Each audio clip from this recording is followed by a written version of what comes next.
Assalamualaikum warahmatullahi wabarakatuh. Ketemu lagi di Yo Irwan Channel. Berbagi tidak akan membuat rugi. Masih seputar pengelolaan kinerja melalui platform Merdeka Mengajar.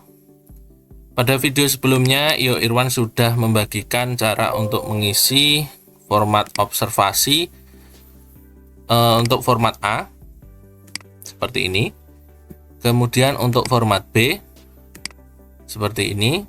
Ini sudah Yo Irwan sampaikan di video sebelumnya. Nanti teman-teman yang ingin tahu cara mengisinya, silahkan klik link di deskripsi video. Nanti akan Yo Irwan sematkan playlist pengelolaan kinerja. Kemudian pada video kali ini Yo Irwan akan membagikan cara atau langkah-langkah dalam melakukan pengisian formulir C. Oke, sebelumnya, setelah guru melakukan praktik kinerja dalam pembelajaran yang diobservasi oleh kepala sekolah dan guru yang diajak oleh kepala sekolah untuk melakukan observasi kinerja, kepala sekolah dan guru akan mengisi form B ini. Jadi ada fokus perilaku yang dianjurkan, kemudian ada 3 fokus perilaku, dan kemudian di bagian penilaian observasi kinerja ini nanti akan ada yang belum dilakukan tapi belum efektif, dan dilakukan dan efektif. Nah, ini merujuk pada perilaku yang dianjurkan ini. Kemudian ada catatannya seperti ini. Nah, kemudian untuk form C nanti akan fokus pada bagian yang belum dilakukan dan dilakukan belum efektif. Jadi akan diperbaiki di form C sebagai tindak lanjut, sehingga nanti yang bagian sudah dilakukan dan efektif ini kita tidak perlu perbaiki lagi. Yang diperbaiki adalah yang kurang ini. Nah, kemudian di form C yang pertama adalah melakukan refleksi guru. Nah, saya perbesar. Nah, di bagian refleksi guru ini, guru akan merefleksikan pembelajaran yang dia lalui. Nah, di sini saat saya melakukan pembelajaran, menurut saya masih ada kekurangan yang perlu saya perbaiki. Misalnya, saya perlu lebih memberikan perhatian pada anak yang lemah dalam belajar, sehingga anak tersebut dapat belajar dalam kelompok dan tidak didominasi. Nah, ini berdasarkan observasi kinerja ya. Tentunya nanti isinya dengan yang teman-teman lakukan di bagian refleksi guru ini nanti akan berbeda-beda. Setelah itu, setelah guru melakukan refleksi, di sini ada kategori 2, yaitu belajar di PMM dan pilihan lain. Ini berkaitan dengan pengembangan kompetensi ya teman-teman. Jadi ini kaitannya dengan RHK pengembangan kompetensi. Nah, di tujuan tindak lanjut tentunya ini nanti akan disesuaikan dengan yang kurang tadi, yang dilakukan tapi belum efektif atau yang belum dilakukan. Nah, tujuannya di sini adalah meningkatkan kemampuan guru dalam mengatur peran siswa dalam kelompok, membantu siswa dalam membandingkan konsep, dan mengajukan pertanyaan yang memicu diskusi kelompok.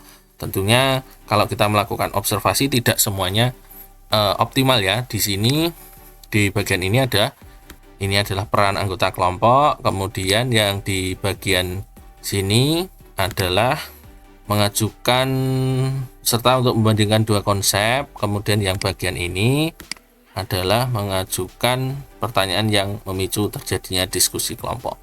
Jadi di bagian ini tujuannya adalah untuk memperbaiki yang kurang dari observasi pembelajaran. Kemudian dari tujuan tindak lanjut tersebut, terus kita akan melakukan upaya tindak lanjut.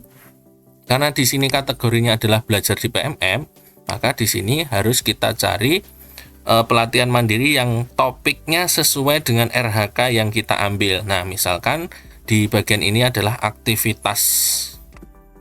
Di sini adalah praktik aktivasi kognitif yang berfokus pada aktivitas interaktif, maka itu kaitannya dengan pembelajaran, sehingga di sini kita ambil PMM pada topik perencanaan pembelajaran SD paket A dan diferensiasi dalam pembelajaran SD paket A. Nah, ini mirip dengan aktivitas interaktif. Nah, kapan akan dilakukan? Nah, ini tentunya sesuai dengan target masing-masing ya. Ini dilakukan pada bulan April dan Mei. Bisa juga mulai dari Maret juga silahkan. Kemudian kebutuhan dukungan. Nah, ini selama melakukan pelatihan mandiri, maka alat yang dibutuhkan adalah laptop, kuota internet, dan tentunya bantuan dari rekan sejawat. Nah, meskipun kita pandai, tetap kita harus melakukan diskusi bersama rekan sejawat agar nanti hasilnya bisa maksimal. Kemudian yang kedua, di sini di bagian pilihan lain ini adalah RHK pengembangan kompetensi yang lain. Nah, bisa kita isi dengan meningkatkan kemampuan guru dalam melakukan perencanaan dan pelaksanaan pembelajaran kelompok yang terdiferensiasi. Kemudian di bagian upaya tindak lanjut, kita akan mengisi dengan mengikuti kegiatan seminar atau pelatihan yang membahas tentang perencanaan atau pelaksanaan pembelajaran. Kapan akan dilaksanakan? Ini bisa dilaksanakan pada bulan April sampai bulan Mei.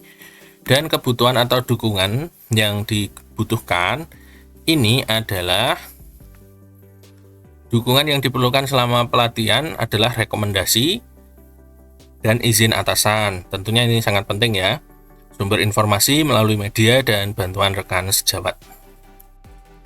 Selanjutnya untuk di bagian bawah ini nanti akan ada bagaimana upaya guru melakukan refleksi untuk menyadari kesulitannya dalam peningkatan pembelajaran. Nah, di sini tidak sadar kesulitan, sadar kesulitan, sadar dampak kesulitan. Nah, ini tinggal kita ganti dengan tanda centang. Nah, ini gurunya sadar dengan dampak kesulitan.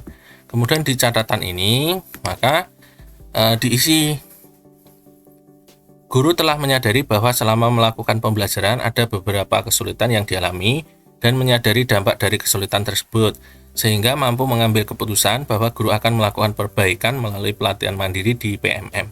Namun perlu dukungan dari rekan sejawat. Nah, ini adalah contoh bagaimana cara kita mengisi dokumen form observasi pembelajaran untuk format C, bagian tindak lanjut observasi kinerja. Nah, ini nanti akan kita gunakan untuk apa? Untuk membantu kita dalam mengisi tindak lanjut di PMM. Selain itu, ini nanti juga akan membantu kita dalam menyusun laporan observasi kinerja. Semoga informasi ini bermanfaat. Sampai jumpa di video-video berikutnya. Jangan lupa ya untuk like, komen, dan subscribe-nya. Sekian dari Iyo Irwan. Wassalamualaikum warahmatullahi wabarakatuh.